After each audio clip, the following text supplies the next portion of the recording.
Hi everybody, welcome back to the channel.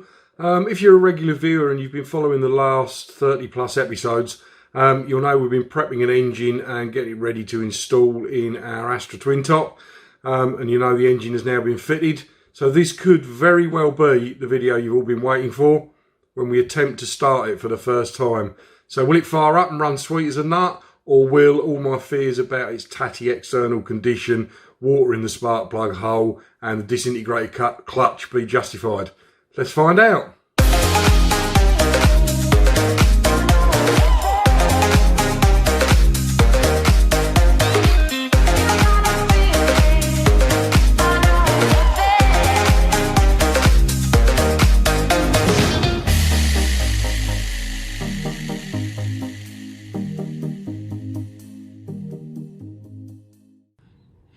So Sunday morning, it's been 2 days now since we've put this engine back together, sort of finished off, filled it full of oil and coolant. Pleased to say there's no obvious leaks underneath there, nothing been dripping over the last day or so. A few little stains on the drive there, but they were there before. So radiator mounts are all tightened up now, so I've been through my little checklist. We've torqued the crank bolt, tighten the radiator mounts, air conditioning pipes are all connected up just there, and the wiring, radiator wiring's done. That's round that side, you can't really see it, it's just a single plug, goes in the back of the rad pack.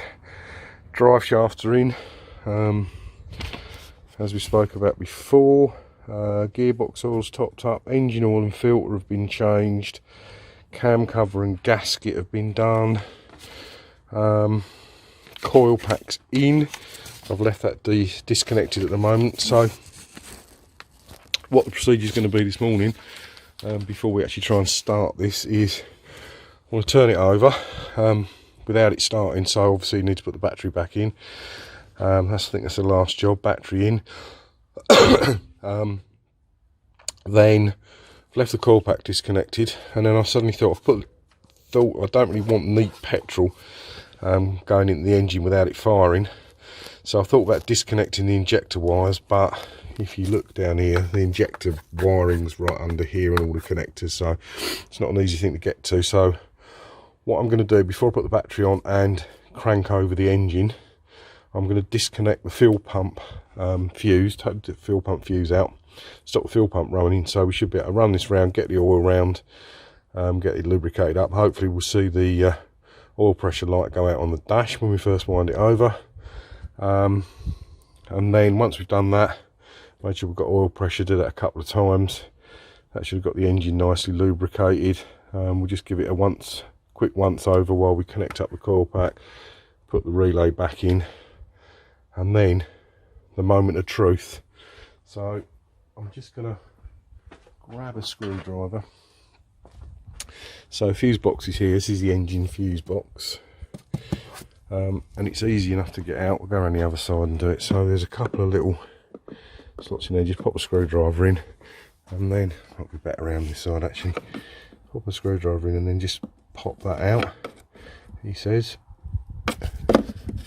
difficult to do one-handed as usual. Now it's just clicked off, and then hopefully the same on that one up there.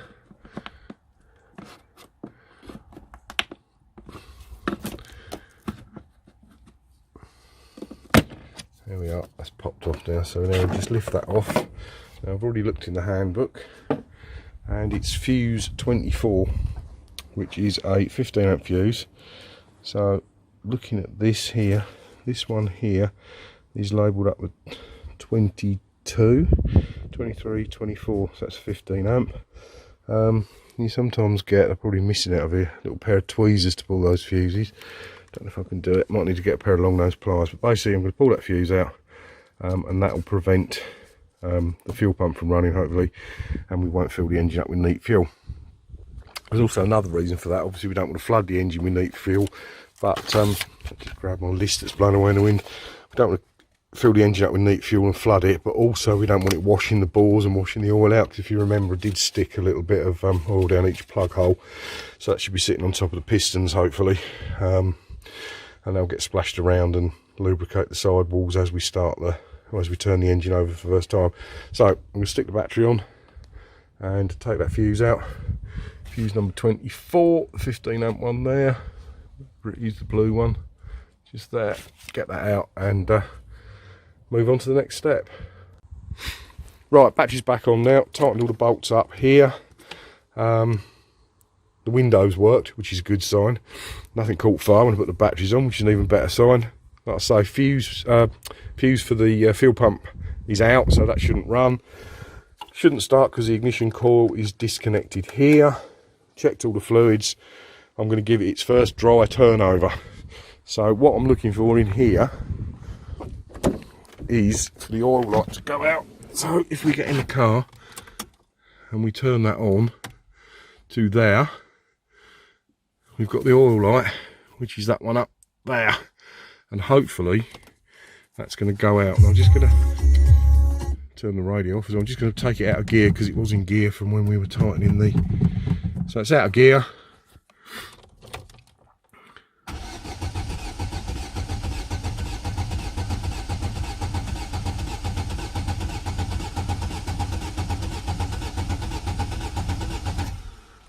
Bit worrying that the oil light hasn't gone out.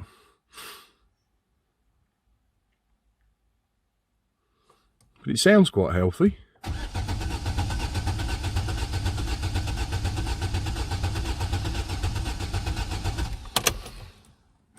Alright, so the oil light didn't go out. I think I've connected the switch up properly. It's a bit worrying, but I think what I'm going to do now, I'm just going to connect everything up. Fire it up and see what happens.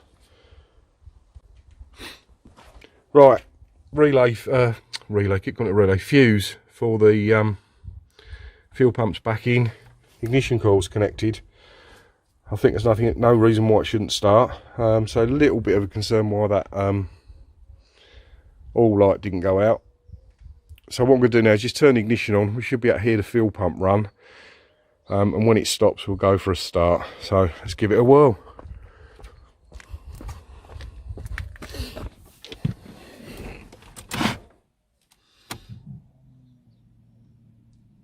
Can hear the fuel pump running.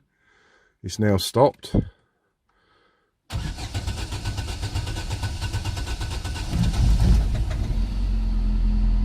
Whoa, and it started, and the oil light's gone out.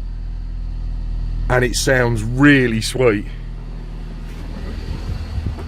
A lot of smoke, which I expected. That sounds absolutely amazing compared to the rattles we had with the other one.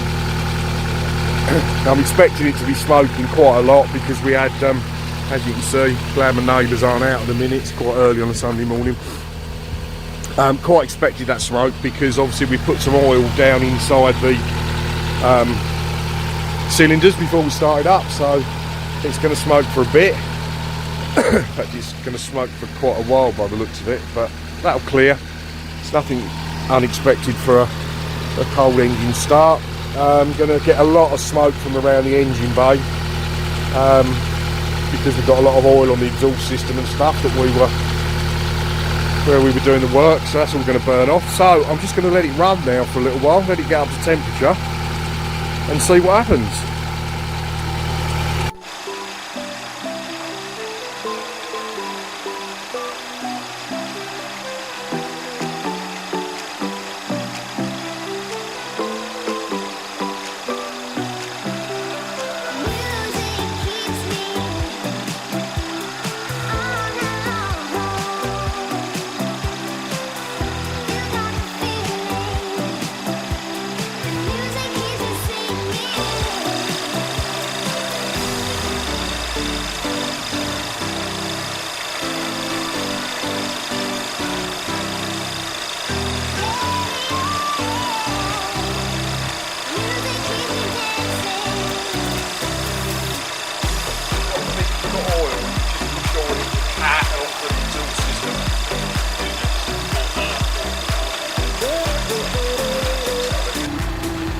Right, so it's been running for 3 or 4 minutes now. A little bit of smoke still coming off the engine.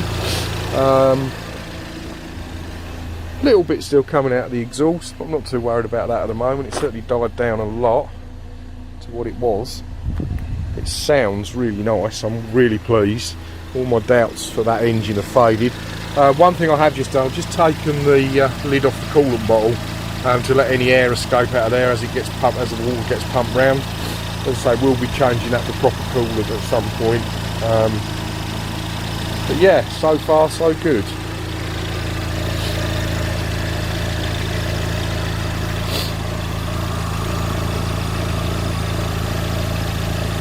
Okay, so you may have guessed I am pretty happy with this. Good news is there's no leaks. The coolant bottle did overflow a little bit. I think there was an airlock in it. As soon as I turned the heaters on, they got really hot and the air water level dropped a lot in the header tank, as you can see, so we need to top that up, but that was good. So what I'm going to do now is I'm going to put the cover back on the relay box. I'm going to bolt this front panel back in here. Now, one little interesting thing, I did notice the airbag light was on the dashboard and couldn't work out why, but I think under the panel here, when this panel goes back on, there's a little sensor that plugs into, and I'm wondering whether that's like the crash detection, so if it gets a whack in the front, that's what sets the airbags off. So I might disconnect the battery again before I plug that back in. In fact, I think I will, because I'll be messing about with some wiring. So we're going to get this back on now, bolt it back in. Okay, that's it for another video. Hope you all enjoyed that one. As you can see, I was really happy that none of my fears about this engine were justified and it actually started up first time and runs sweet as a nut. Don't forget to like, share and subscribe down below. Stay safe, stay well, and I'll catch you in the next one.